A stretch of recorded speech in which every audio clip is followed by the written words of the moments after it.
I think you could still have a big market approach to doing things in a smaller community. I can't wrap my head around everything that you do. I like the adrenaline rush that directing gives you. That's a quarter of a century, everybody. Band's called Twisted Chrome. Nobody talks to you about that in journalism school, do they? I don't think so. An inside look at the people in front of and behind the cameras at NTV on this episode of Inside NTV. Thank you for joining us for another episode of Inside NTV, where we talk to current and former NTVers to off camera, on camera, the whole deal, to see what it was like to work here or what it is like to work here, as well as learn a little bit more about them. This week, we've got a former NTV sports director, Kasey Marley, joining us today. Kasey, all the way from Tennessee, correct? That's correct. Yeah, Northeast Tennessee. We're right on the North Carolina-Virginia border in Johnson City. That's awesome.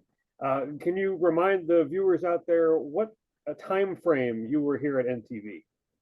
Yeah, I like to call it the turn of the century. I was there, got there at 98, and then moved off to Tulsa, Oklahoma in 2001. So I was there. 98 is the weekend sports anchor under John Haney, who was the sports director at the time. Tony Now, another guy, was a third guy there at that time. 99, the summer of 99, I became the sports director, became a sports director until 2001. So 3 years there in Kearney. With some of your decorations behind you there, specifically over your left shoulder, it makes me think of this. We'll get to the one on the right there. You were here for that. But you were when the Husker football team was still really good. I mean, we didn't get into the doldrums of the 2000s and stuff yet. What was it like getting to cover Nebraska in your home state? Because you're a University of Nebraska graduate. University of Nebraska graduate, Millard North graduate in Omaha. So I had spent at that time nearly my whole life there in the state. And it was a dream to be able to cover Nebraska football. I was at another station for the 97 National Championship, went to Kearney and NTV and got to cover that 99 season where that team was so good. Bobby Bowden actually said after Florida State beat Virginia Tech in the Sugar Bowl that year that the best team in college football that year was Nebraska, but they would take the national championship. And so what a great set of memories. To give you some time frame, the very first game I covered as sports director was the famous game at Iowa with the Eric Crouch ducks his shoulder and runs over the defensive back.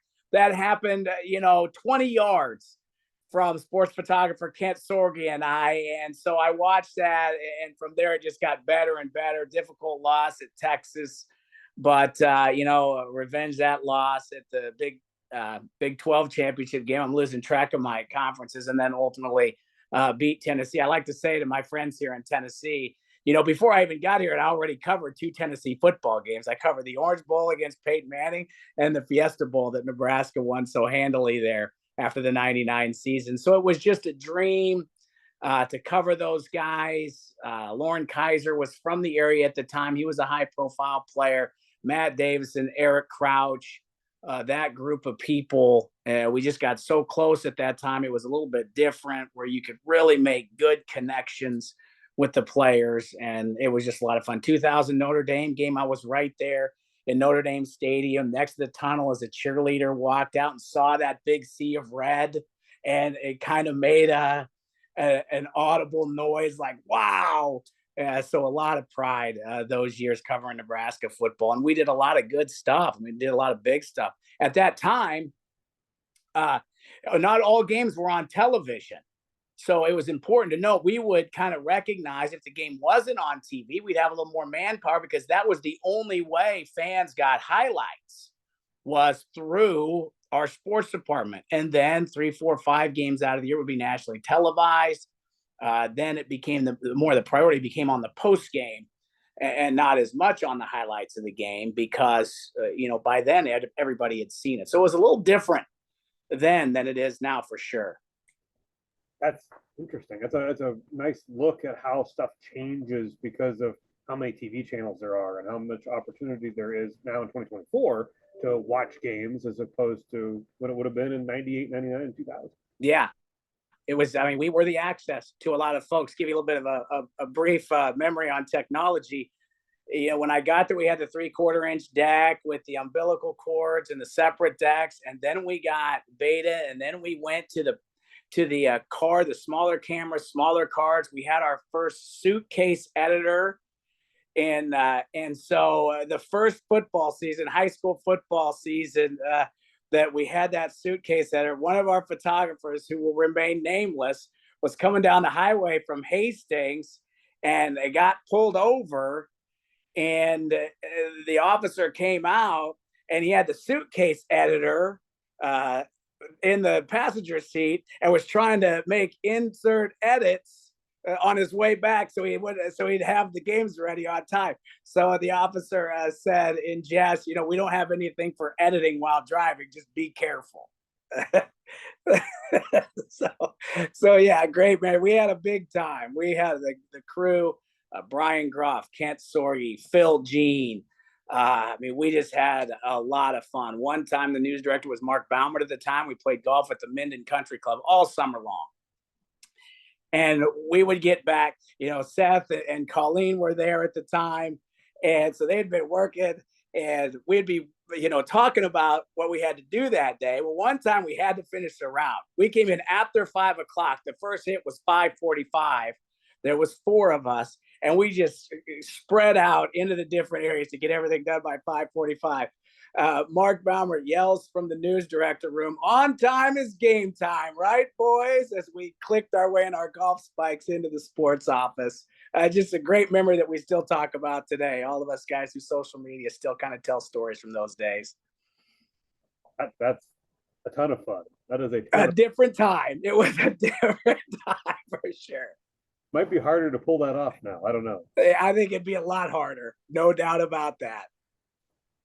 So you got the Huskers, you got the 92,003 there, but you're not in Nebraska anymore. Tell us about what happened when you left NTV. Well, I went to Tulsa, Oklahoma in 2001, in July of 2001, and I had a great couple years there, did a lot of really fun stuff. At the time, we talked about Nebraska football, but really that's what we did. We didn't do a lot of college basketball. We did high school sports, but we didn't do some of the other programs. Well, I got a chance to go to Tulsa and do big time college baseball and big time college basketball, NCAA tournaments, and all the stuff that I hadn't got to do. Went to NFL games and that kind of stuff. So that was a good 2 years there in Tulsa. And at the time, my wife and I were just looking for different places to go, things we hadn't seen and done. So that's how I ended up in Tennessee. Johnson City, had some mutual friends that had been here. NASCAR is obviously really big, huge at the time in 2004 when I got here. And Bristol Motor Speedway is 30 minutes from our house. So I'd never been a part of anything like that. SEC athletics, Virginia Tech is 3 hours up the road, ACC athletics. So after that time in Tulsa, came here with every intention of staying for a couple of years and moving on. And as life would happen, we had some kids. We enjoyed life. It's not nearly as intense. We do a lot of great stuff at the station, do a lot of great stuff here in the state. But I will say unequivocally, nobody does sports like the state of Nebraska, from youth all the way up to high school and beyond. And so it wasn't quite as high profile as it had been in Nebraska and even in Tulsa. So I had a little more balance of life. And here we are. The 3-year plan is 20 plus years. Moved to morning anchor for 10 years. So I was weekend anchor for 10 years, sports anchor for 10 years, morning anchor for 10 years. And last October, I moved into the evening anchor slot. And so that's a nice new challenge. I tell everybody, I know I'm a sports guy, probably a better sports guy now from a standing stop than anything else. My personality fit for mornings. But it's a real good opportunity to learn and evolve as the evening anchor here. You like getting your sleep back? Yeah, indeed. No doubt about that. And I keep that a secret. And I hope no morning crew will watch this. It really does feel better when you have a whole night's sleep. I did like being done at noon at 12:30. My kids were full in high school and youth athletics. The whole 10 years I was in mornings, which is kind of why I went there. And so to be able to get done at noon, take a nap, and I never missed any of their activities. And so that was a bonus, but it does come at a price. You're up 20 hours a day. No doubt about that. What did you learn, or how much of your NTV experience helped you get to where you're at and mold you to where you're at now with your 20 plus years in Johnson City? I don't think there's any question that it made me the TV professional that I am. The things, the opportunities that we got to do were far beyond even then, and they've grown since then, but far beyond even what other markets that size were doing at the time, because we were forced to compete, especially in sports, with the Lincoln and the Omaha. We had to compete or get out of the way.